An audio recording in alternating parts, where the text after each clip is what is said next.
seeing where you guys are playing, and what was your message to the team immediately after? I think when you looked at it last week, you could kind of sort of project out where you might be. This was one of the projections that we saw. So, we've been looking at these guys and, a couple other opponents, but, we're fired up.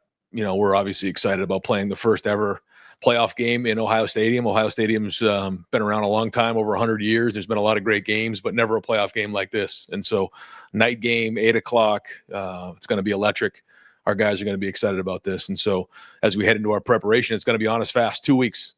And so, getting this first win will be critical in building momentum as you head into the teeth of the playoffs. And when you look at tournament play, you look at playoff plays, we all know that first game is very, very important. So it's not bowl prep. It's very different. It's a quick turnaround, and all of our focus is on these guys. I know you're focused on Tennessee, but do you look at the whole landscape here? And how do you feel with your guys' draw? Well, I think when you look at a bunch of the teams that are in there, our guys have played some of these teams, and whether it's this year, in the past, whatever it might be. So there's guys who have a lot of confidence looking at the draw, saying, we know who these teams are. They're very good.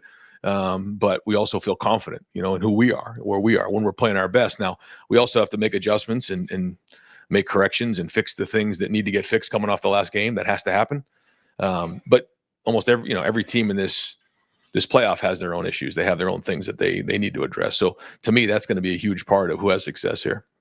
Kellyanne Stitz, WSYX. Coach Jay, how have you seen your leadership group start to respond and regroup now, focus on the playoff? I think last week it was a mixed bag of identifying the things that didn't go well, working through that. You don't just move on after a day or two. We know that. But now that we have a target, we said, listen, we're going to flush that out. We got back on the field. We got into the weekend and said, okay, we got to learn from it. We got to fix the problems. But there's not going to do us any good looking back on that. We got to learn from it, move on.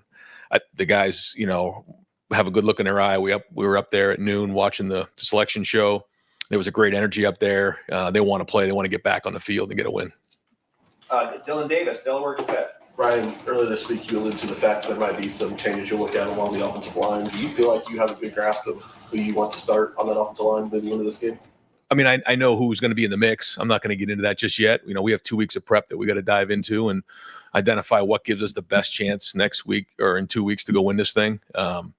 And so, we'll look at it and make sure it's right. But, yeah, I mean, there'll be some guys in the mix. Luke Montgomery will be in the mix. Josh Padilla will be in the mix, and we'll make sure that it's right. And, based on how they practice, we'll figure out how it's going to look. Zin's health, is he potentially in that mix there, or is he done? Right now, he's not available. Yeah. Bill Landis, Kings of the North. Ryan, you had some guys announce that they're entering the transfer portal, specifically Gabe Powers, who starts on a couple of special teams units for you guys. Is there any chance that guys who announce they're entering the portal still might play for you in the postseason? And if not, how do you go about replacing a guy like Gabe specifically who does play for you? Yeah, as I'm sure you can imagine, it's a very unique situation. And so we're gonna deal with each of those situations on an individual basis because listen, there's guys who they want to first off finish what they started here. These guys made a commitment to this team. It's a close team. They want to finish out their commitment. And I think that those guys deserve a lot of credit for wanting to do that. But I also think that, some guys need to figure out, okay, what's next for me? And because of it's not their fault. It's just the way it's designed that they have to make decisions while we're getting ready to go play in the playoffs. So very, very unique. To answer your question, we'll make decisions on an individual basis. But, we have to make sure that, we're being fair to our guys, but we're also, have enough depth that we need to go make this run. Have any of those decisions been made yet? Specifically, will Gabe be with you guys for the postseason? Right. So we're going to, the portal officially opens tomorrow, or I guess maybe late tonight. So we'll continue to have these conversations into this week and make some final decisions as we get through probably midweek. Cameron T. Robinson, The Athletic. Ryan, the O-line, obviously Tennessee's defensive line, as you've probably seen, very, very good. Yes. What have you seen from this offensive line really struggled those last 2 weeks that gives you some confidence, and even the guys who are on the bench, that you right the wrongs of that and get prepared for a fourth line? Well, I look at some of what's across in being away from it for a week. You get to go out and look at some of the other offensive lines that are across the country, and certainly taking a couple of these key injuries did set us back. But these guys have what it takes to go make this run, and so we got to help them. We got to help them. And I think there's ways to do that. Now we haven't done a whole bunch of practicing. We've been on the field twice, and we'll get back out there tomorrow. And obviously a big week of practice this week. So, we got to go put it on the field. But there's a lot of ways that we can do it, and we will do it. Into the playoff from a coaching game planning standpoint of, yes, we did this wrong against Michigan State, but not like, you know what I mean? Like staying somewhere in that middle and not defaulting to the opposite. Right. No, yeah, exactly. Not being extreme. Yeah, you're exactly right. I think that's important. You have to identify what you think. It's similar to, kind of what happened in the Oregon game on defense. I think when you saw some of the adjustments that were made, to the naked eye, it's like, okay, what really was different? But there was a difference. Well, it's got to be the way it here is, up front, and how we're running the ball, and how we're operating, and some of it's execution, some of it is making sure we put the guys in the right position to be successful. Tony Girdman, Buckeye Huddle. Right, and coaches always have their folder of how bowl prep is, playoff prep is. What do you turn to now, because it's completely different? Yeah, it is very different. We took last week to rest up a little bit. We were on the field twice. And then we have a plan for this week and how we're going to attack this week. And then next week will be game week. So it's different than anything in the past. We'll finish up finals here this week, which is good. Give our guys more time. But this week is really, we got to get the game plan in. We got to get it going. And then next week we're right into game plan week. So it's really, the only difference is really this week right here. And I think we got a really good plan for it. I've talked to Jim, I've talked to Chip, and we'll keep evaluating it as we move forward. Have you talked to Jim Dressel about the FCS playoffs and all, and how things like that? Like, have you reached out to anybody like that? Yeah, a little bit. Had some conversations with different folks about that. But you also know your team. And I think sometimes when you get too much information, it can cloud your judgment. And I've learned that before. I think, we know this team. I know this team. I think we got a good plan for it, and we're going to go attack it. Stefan Kreisnick, Cleveland.com. How have you seen Will kind of respond from, the game against Michigan? And obviously, anytime you lose a game, the backlash that comes with that. How has he kind of responded this last week or so? Similar to the other guys. Again, when you first come off of those types of things, there's a lot of emotion. And then as time goes on, you got to get refocused because that, what you've done in the past really does not affect what's going on moving forward. Everything is out in front of us. And I think he's in the same boat, just like that. And, he knows what needs to get done. We got to have great couple weeks of preparation and then go put it on the field. And he's the same way. And, I know he's excited to get back on the field this week. Dave Holmes, WSYX. Ryan, I think when this whole thing was announced, this was the type of matchup people were intrigued about. A Southern team coming up here in December, unheard of. I know Tennessee's not, the Dominican or anything like that. But I mean, as far as what are your thoughts on these unique matchups that we're finally getting to see for the first time? That's a once in a lifetime opportunity up until this point. I mean, this has never happened before. So I think it's exciting. I think it's exciting for our players. I think it's exciting for our coaches and staff. It's exciting for our fans to be part of something. And, that's never really been done before. And so also having a night game, in the Horseshoe, and who knows what the weather will be, it'll be great. It'll be electric. And so, and we're all excited about it. So it's the first time for this. And, it's just very different than it was 10 years ago, 15 years ago, 20 years ago. We're just in a different time. And so, we got to go. And, we'll practice outside like we continue to do to make sure that, we're ready for the elements, because, that this time of year, that becomes a big part of it. Jeremy Birmingham, the podcast. Ryan, from a 10,000-foot view, how do you and the administration at Ohio State feel about the selection process? When you look at the seeding, there are teams ahead of you that maybe the best part of their resume is who they lost to, as opposed to who they beat. Nick Saban was very vocal today, talking about strength of schedule having to be important.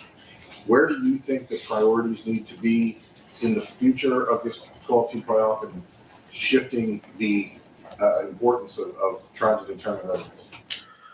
Well, I think the first thing is, it's our responsibility to win the conference. And when you win the conference, you're in. You know what I'm saying? I've always felt that way. And so when you don't do that, like, you put yourself at risk. And I think there's a lot of opinions that get thrown back and forth. I don't think where I'm at right now, it's worth me getting into all that. We are where we are. I think we got a great opponent here. And but I do think as we move forward, like you said, there's a lot of different ways to look at it. And it's not apples to apples. So, every year I think, hopefully we get more and more,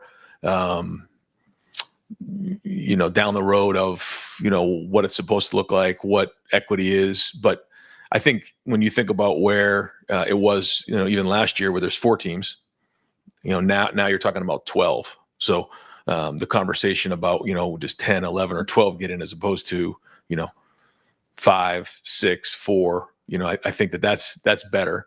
And no matter how many teams we have come in, there's always going to be some of that conversation because it's not all the same because the conferences are different. Some teams play 9 conference games, some teams play 8 conference games. Are you focusing on the losses or are you focusing on the wins? I think there's a lot to be said for that. And, I do think, the quality of wins, certainly, in my opinion, probably matter the most. But, there's a lot of different ways to look at it.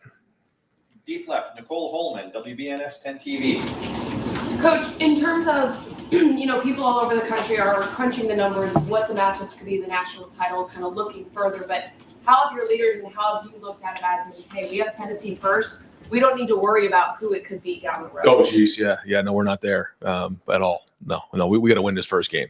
Yeah, we got to win this first game. We got to, and then build from there. There's no question. I don't think there's one person in this building that's looking way down the road, other than the fact that when they look at, who we may play down the road, we played some of these guys already. So I think there's a bunch of confidence in the fact that, like, okay, we know what these guys are like. We played them. And we feel good about rematches down the road or playing them this season.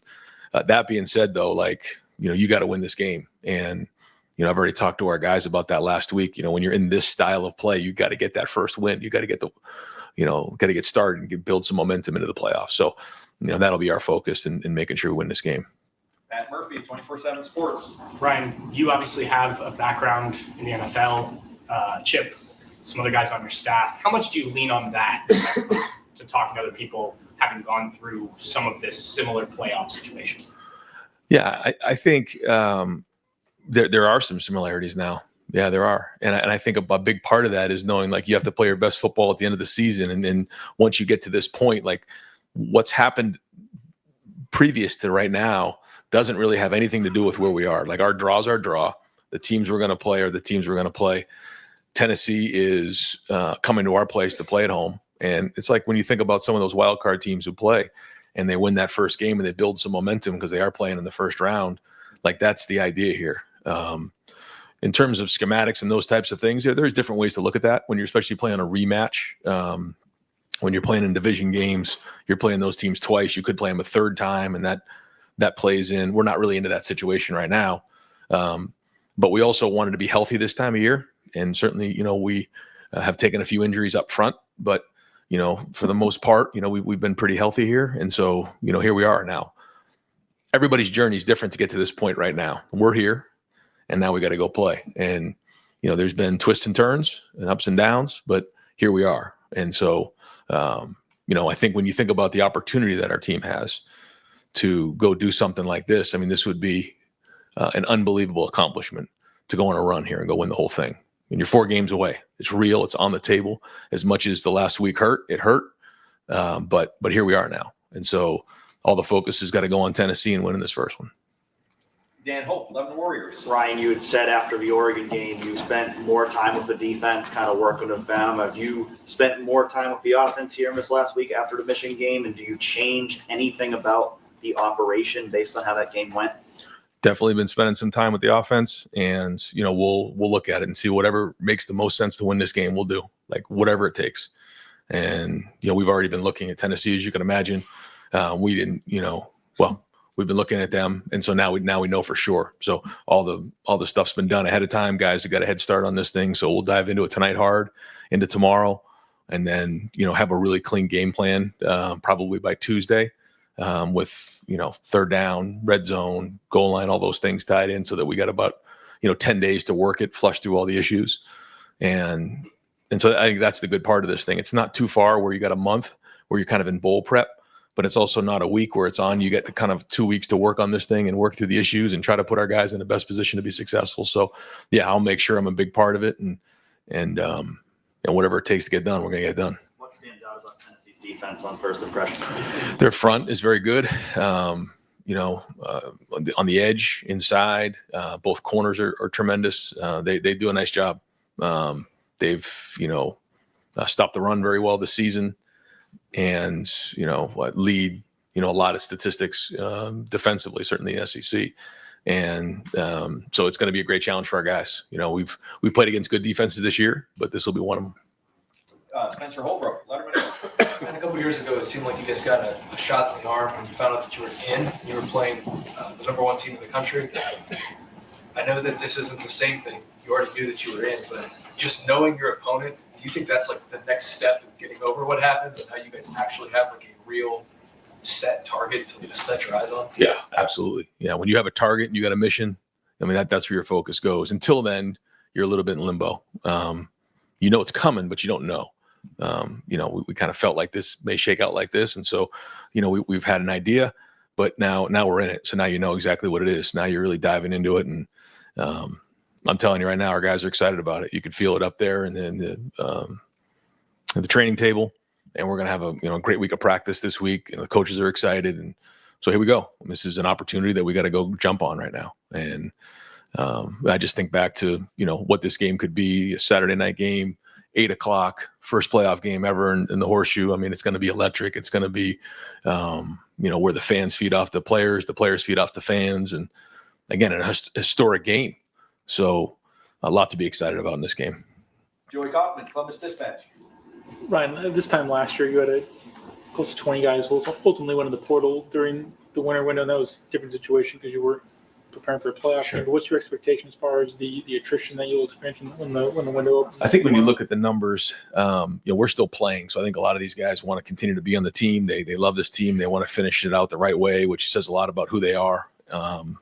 But when you look at the week in and week out, or year in and year out, the number of guys on each team, it's 15% or so. So when it's all said and done between now and in the spring, probably going to get somewhere in that range. Every year, I guess it's increasing a little more. So there's a lot of things that go into play. There's playing time. There's NIL opportunities. There's a lot that goes into play. So, we just have to adapt with it, and we'll see how that shakes out for us this year. Wait until after the playoff is done, or what have you sort of talked to them about? Sort of like navigating. I think each. Yeah. So, what they've put into place, which I think makes a lot of sense, is like you said, after your last game, there's 5 days there. And so, for a lot of our guys, I know that they want to do that, but each guy is going to be on their individual basis, and we'll deal with it as they occur. All right, this message is for any media out there in Knoxville or possibly Pasadena who are also on this call.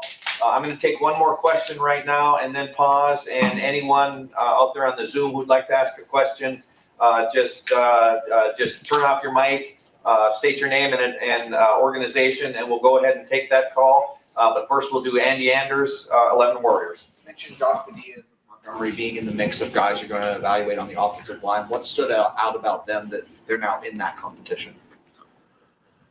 Well, they've been practicing and working towards it, and I think they deserve an opportunity to compete the next 2 weeks to see if they can find themselves in a role. And that's kind of where we are. And I think a big part of that is, how we came out of last game. Both of those are interior guys. I know you talked about Donovan possibly moving inside. Does that mean he's sticking at tackle? Probably. Yeah. We'll look at a couple different things, but right now, and that's still a possibility too. George could really, show something this week and we can make that move there. But right now he's going to be a tackle. All right, I'm going to open up the floor for anyone out there on Zoom. If you have any questions. Hey, I've got one. Noah Weisskopf from the Lantern. Ryan, Kirk Herbstreit said on the College Football Playoff show today that you guys might have been better off with an away game because fans could boo on a potential early third down or 3 and out. What is your response to that? What's your expectation and message to the fans ahead of this game? Well, that happens sometimes on a 3 and out anyway, so we're good. We're used to it. No, I mean, we're fired up to be at home. We can't wait to be at home. It's going to be a great atmosphere, and our guys are fired up to go finish the season with a win in Ohio Stadium. I've got one. Brendan Gulick, Ohio State Buckeyes on SI. Ryan, I realize you have no control over the seating, the bracket, all of that.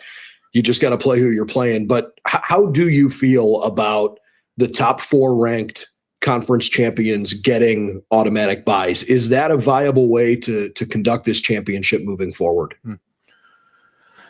You know, I don't know if I need to jump into all that right now. I just got so much on our plate. It's such a giant question. You know, I know that there are reasons why, and I know this is the first time around, but I do think they're going to refine it as time goes on and come up with a better solution for all. I do. Now, maybe they'll just keep it the same way for the next 10 years. I don't think that'll happen. I think there'll be adjustments. I know why they did what they did. They want to honor the conference champs, which I think is the right thing to do. But I know that, as they continue to do this, they'll start to, flush out more and more of the issues, and it'll be, again, a more refined process as we head forward. So that doesn't really answer your question all that much, other than I know that, these guys are going to work hard on that. And I think it's a great conversation for down the road, how the conference championships play into it, the conference championship games play into it. Right now I'm just, I'm going to focus on Tennessee. And just as a quick follow-up, the fact that the teams that lost their conference championship games seemingly were still rewarded for getting there. Do you like the fact that the conference championship games still seem to matter in the eyes of the committee, regardless of whether you won them or not? Yeah, I do.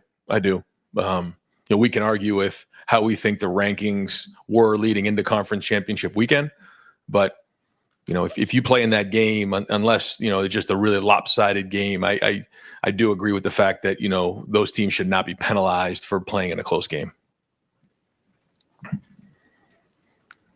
Anybody else out there? Kenneth Berry, Touchdown to Kansas Network, Coach Day. Just in regards to how's the morale of the team? Obviously, going into last year, you got a lot of opt-outs. You guys still prep for the bowl game. What's kind of the difference, especially with the senior class? The morale of the team going into the Cotton Bowl last year versus going into the playoff this year, despite the loss. Well, the first thing is last year we didn't have an opportunity to win a national championship playing in the Cotton Bowl. This year we're in the playoffs with an opportunity to play in the national championship. So that's the first thing. I think the morale of the team right now is we're excited. I'm not going to sit here and tell you last week was not fun for anybody, but we have a new target. We know that the national championship's on the table, and all of our focus is moving forward.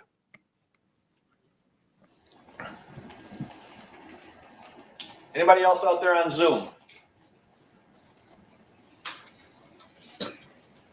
Yes. Coach Day, obviously going into this matchup with Tennessee, what are you all, as far as the wide receiver core, how have you seen this wide receiver core grow over the course of the season as you guys prepare for this upcoming game and be as vital as they are to this offense? You're talking about our wide receivers? Your wide receivers, yes. Yeah. It starts with Emeka. He's a captain. He's a leader. And, he's been a warrior for us. He's productive. And he's the leader of that room. And then it quickly goes to Carnell, who has, really had a very good season for us. And, we've, huddled this season. And when you look at the number of snaps that we played this season, maybe it hasn't been as many as we've had in the past. That was on purpose for a lot of reasons. And so maybe his numbers aren't as high, but he's a huge part of our offense and will continue to be a huge part of our offense. He's a tremendous player and one of the best wide receivers in the country, in my opinion. And then there's Jeremiah Smith to go along with, Brandon Ennis and Bryson Rogers and some of those other guys that are, still very good players who are a big part of, where we are going into this game and in our future.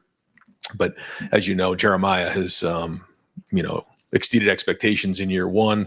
Now we're going to need him to play his best right here. And for a young player to come in with the maturity he's had and handle himself the way he has been just, a joy to be around. So, for us to make this run, he's going to have to continue to do what he's doing. Now, he doesn't need to do anything more than what he's doing, by the way.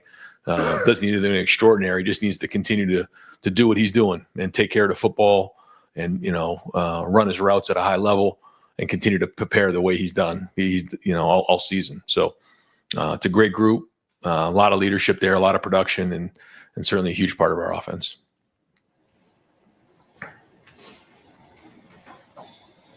All right, I'm going to thank those of you out there on Zoom. We're going to go ahead and continue locally here. Stephen Means, Cleveland.com.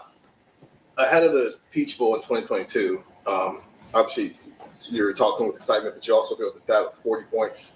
That's kind of the threshold to win those games. I kind of looked at it. The Georgia game is the only game you've ever lost. When you score at least 40 points, I know those are different clock rules and whatnot. Right. How has that math maybe changed for you now living in this world where it's new clock rules? I think it's a great conversation. I do think with some of the new rules and the way things go now, that's probably not the same as it was then. But we all know you got to score points in these games. And going back, however long you want to go, when you get into the playoffs, you got to score points. Now, as we know, defense wins championships, and you got to control the clock. But scoring points will be very, very important, and we got to do that in this game. I think played 4 playoff games, if I have that numbers right. Clemson twice, Alabama once, and then Georgia. There's obviously trying to get your team rallied in those different games, but also there's this idea of like aggressive Ryan Day and maybe how you attack some of those games. Do you notice that about yourself, and have you found yourself at times maybe trying to figure out how to tap into that, not just in December but overall? Yeah, I think you do have to be that way, and I think it's how you coach, it's how you approach it, it's how the guys play, it's confidence, it's all those things, and so we got to do that in all 3 phases. We have to be that way, and we will. I mean, every year when you get into these games, like you said, you got to go after people, you got to be aggressive, and we have to do that. So. We got to game plan the right way. And a big part of that is the confidence going into the game, making sure that you know what you're doing, that that you feel like, the game plan is clean and that you can execute it at a high level, and then you go to work. But I know it maybe doesn't feel like that coming off a last game, but once you get away from it and you get focused on the new opponent, it's easy to build confidence going into it, knowing when you look at the body of work of what guys have done this season, and there's a lot to point to, is my point. And when you look at the guys around you, you got good players next to you. So we'll do everything we can to address the issues coming off a last game so that we can attack and can be aggressive in the game.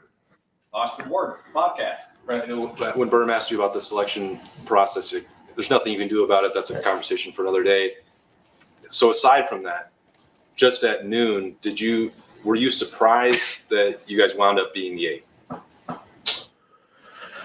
Well, based off of what was said coming off of last week, of the excerpts that I heard, where, the conversation was, the teams that, had no more games to play, there really wasn't going to be much movement, that was said.